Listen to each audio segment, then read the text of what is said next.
গাজায় 90% বেশি বাড়ি ধ্বংস বা ক্ষতিগ্রস্ত হয়েছে। জাতিসংঘের মানবিক সমন্বয় দপ্তরের তথ্য উদ্ধৃত করে বুধবার একথা জানিয়েছে আন্তর্জাতিক অভিবাসন সংস্থা। ইসরায়েলে চলমান আগ্রাসন গাজায় বেসামরিক নাগরিকদের আরও গভীর মানবিক বিপর্যয়ের দিকে ঠেলে দিয়েছে।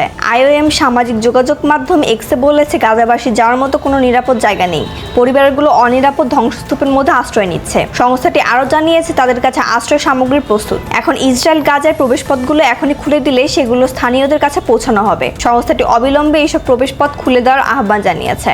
গত 2 মাস থেকে ইসরায়েলি গাজার সব প্রবেশপথ বন্ধ করে রেখেছে। এতে সেখানে জরুরি ত্রাণ সরবরাহ ঢুকতে পারছে না। যুদ্ধের কারণে বিধ্বস্ত অঞ্চলটিতে দুর্ভিক্ষের একাধিক খবর পাওয়া গেছে। এরপর গত 18 মার্চ ইসরায়েলি সেনাবাহিনী গাজায় আবারও হামলা শুরু করেছে। ফলে গত 19 জানুয়ারি যুদ্ধবিরতি ও বন্দি বিনিময় চুক্তি 2 মাস টিকে থাকার পর ভেস্তে গেছে। প্রসঙ্গত 2023 সালের অক্টোবর থেকে ইসরায়েল এই অঞ্চলে 51,300 জনের বেশি ফিলিস্তিনিকে হত্যা করেছে। নিহতদের অধিকাংশই নারী ও শিশু। গত নভেম্বর মাসে আন্তর্জাতিক অপরাধ আদালত আইসিসি ইসরায়েলের প্রধানমন্ত্রী নেতানিয়াহু এবং তার সাবেক প্রতিরক্ষা মন্ত্রী ইয়োভ গ্যালান্টের বিরুদ্ধে গ্রেফতারি পরোয়ানা জারি করে। গাজায় যুদ্ধাপরাধ ও মানবতার বিরুদ্ধে অপরাধের অভিযোগ আনা হয়েছে তাদের বিরুদ্ধে।